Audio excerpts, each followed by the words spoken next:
Hello, my name is Tanesh Ravankar. Welcome back to my video series on learning to play the violin. If you like this video, please subscribe down below by the notification bell. What we're going to be showing you today is called getting into position. What positions am I talking about here? I'm talking about the positions on the fingerboard on the violin. When you try to do shifting, it's very important to understand the various positions because they provide a mental map of where your fingers are supposed to be. If you don't know where your fingers are supposed to go or what the sound they need to produce, you're going to have a very difficult time doing this. So let's get started here with what's called the very first position. It's always indicated by your index finger here in terms of where your index finger falls on each string. So on the G string is going to be the A, the D is going to be the E, A is going to be the B, and on the E it's going to be the F sharp. Those are the key notes of first position. So where do the other positions fall into play? Well, let's take the G string here. If I put my first finger down, second position is going to be where the second finger is going to be. Third finger is going to be where the third position is going to be.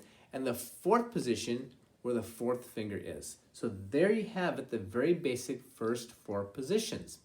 Now what happens when you have to shift to a different position? Let's take the first position, for example, and go on up to the third position. When you go up for the third position, you want to first shift from the first all the way up to the third.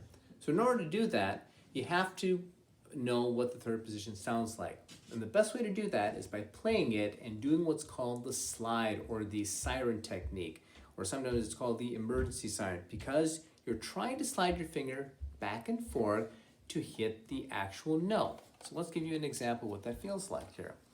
So I'm going for the G string here.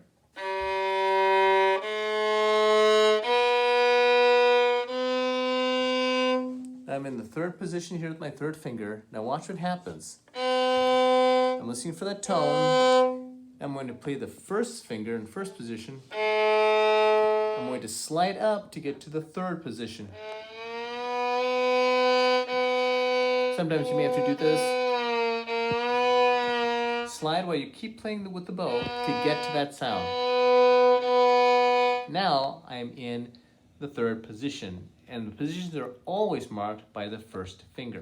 From here, you can always play the higher notes.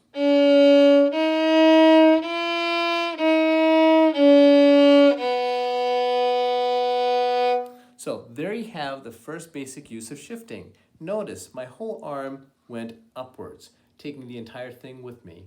My thumb was completely relaxed. So let me show you again.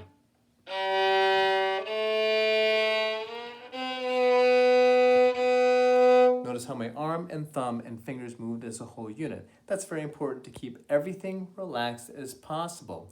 When you're trying to search for that note, you have to keep the note in mind. And that's where the siren technique comes in, because you have to keep listening for it until you know you hit it. And if you're still not sure, no problem. Release your fingers, come back, put all three fingers down. You can even hum the note to keep it in your mind. From there, try to approximate it.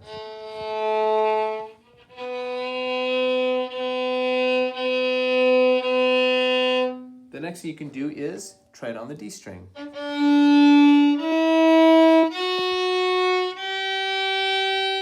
Go down the first, shift up to the third. And play that. Now, release all fingers, come back down, and hit to the third.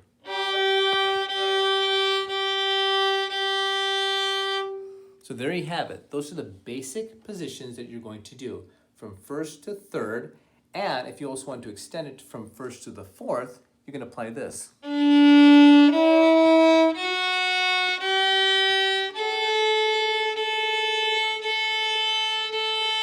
Now watch as I put my first finger down, and I'm going to shift up to the fourth position.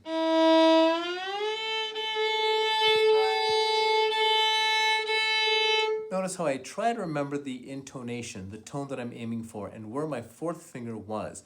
Those two factors play a big role in terms of making your shifting successful. Now, in my next video, I'm going to talk to you about downshifting, which is a little bit more difficult and confusing to do because it's kind of like walking backwards. So I'll explain that to you next time. And if you like this video again, please subscribe down below by the notification bell. Thank you very much.